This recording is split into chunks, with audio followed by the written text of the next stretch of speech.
Good evening folks, 21st Century Caveman here. Hope everybody's safe, hope everybody's well. So today's video is my current EDC as at August 2020 and I live in the UK.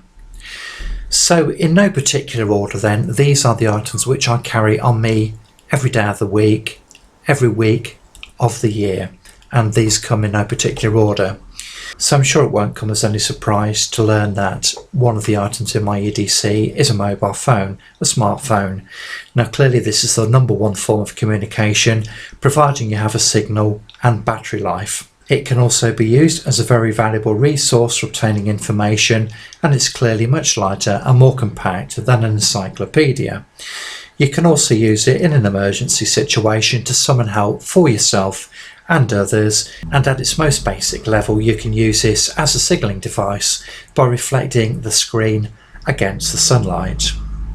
Now another important part of my EDC is a wallet, or for others it could be a purse. Now these come in many different formats, shapes and sizes. Now it's not what it looks like, what it's made of, or what designer name appears on it, it's what it's got inside. So in mine then, I carry ID in the form of a driving licence. I carry a range of debit and credit cards which provide me with several £1000s worth of unsecured credit simply by presenting the card. I also have a card for breakdown cover which gives me access to a fully qualified mechanic 24 hours a day, 365 days of the year. I also always carry a little bit of cash because obviously, you know, it's all right having cards, but if the cash points aren't working and the system goes down, well, you're screwed, aren't you? So clearly having some currency with you is very worthwhile indeed. So next on the list then we have a USB charger, the use of which is self-explanatory. So the next thing I'd like to talk to you about is the power bank. So the one I've got here then is a mini power bank. It has 10,000 milliamps per hour, that's the power of the thing. This is very compact and powerful for its size. It was also a very good price. I bought it from Amazon. So this can charge up to 3 devices at a time, and this is absolutely essential for charging or for using as a backup device for your smartphone. And obviously the more apps you have on the phone, the quicker it's going to get through your battery. So anybody who watches my channel will also know that I'm a great believer in wearing a watch. And yes, I mean, there's always a little bit of redundancy with something like a watch because there are so many other devices which you can use to tell the time. For example, you've got your phones, laptops, computers, your tablets and all the rest of it. But clearly, as we all know, if your battery's out of juice or you don't have a signal, you're screwed. Now, if you have a multifunctional watch such as the G-Shock, which I'm showing you now, it also offers a multitude of other valuable features such as multiple alarms, tells the temperature, it's got a compass, stopwatch, barometer, altimeter and all that stuff.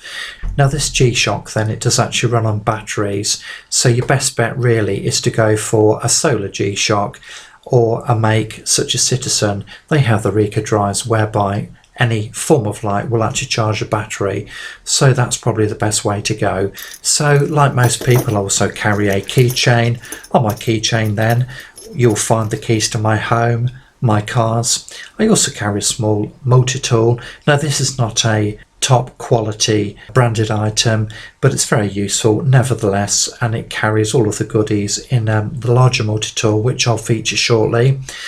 And I also have a small but very powerful torch on my keychain. So medications then.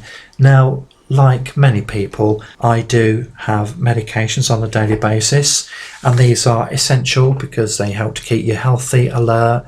They help you to keep you well balanced physically and mentally, and obviously keep pain at bay. Now we're coming to a couple of things now which weren't in my previous ECD, and the first one of which is a mask or indeed a respirator. So clearly these have become absolutely essential for most people as a result of the current situation which emanates from China. Now these items, who would have thought that say 8 months ago these would become an inherent part of most people's lives? Now, it is of course important to know that there are a vast array of different masks and respirators out there. For the best protection, you need to go for an FFP3 respirator, which offers you the greatest degree of protection. You can also get by on an FFP2, which is the next one down. But I honestly generally think that if you're wearing anything less than an FFP2, you're basically just kidding yourself. So next on the list then, we're talking gloves. Now, gloves once again have become extremely important because of the current situation. So the gloves I like to use then, I use nitrile gloves, and the ones I've got here, whilst they are disposable, they're very, very strong and can in fact be used multiple times. They also have some sort of scales on the actual on the material, which gives extra grip. Okay, so next on the list then is a torch or a headlamp. Now, I always carry one or both of these with me, so yeah, these are absolutely invaluable, more so in autumn and winter months. So hand gel is another sort of obvious one, and one which has become part of everybody's lives over the past few months. Now, hand gel obviously enables us to maintain good levels of hygiene and cleanliness, and are perfect for use where you don't have access to running water. The important thing to note here is the fact that the alcohol content needs to be over 70% in order to be effective at killing most bacteria and viruses. I also carry with me a notebook and a pen or a pencil, depending on where I am or what I'm doing at the time. Clearly this is useful for simply writing stuff down, leaving people messages. If you have an accident, then obviously you can note time, date, weather conditions, and also take personal information from people. And if you're in a survival situation, well, guess what? You've got some paper with which you can start a fire. Now, this won't come as any surprise at all to anybody who watches my channels. I always carry a multi-tool with me all of the time. The one I'm presenting here is UK legal because it has a folding blade which is less than 3 inches and it doesn't lock. Now, clearly, by definition, this provides a multitude of useful tools such as a couple of small blades as pliers, some screwdrivers, etc. I would not be without a multi-tool. I think they're absolutely invaluable, but clearly you've got to abide by your local laws where you live. Right guys, so you're up to date. Thank you very much indeed for watching. You take care, and I'll see you in the next video. Bye bye.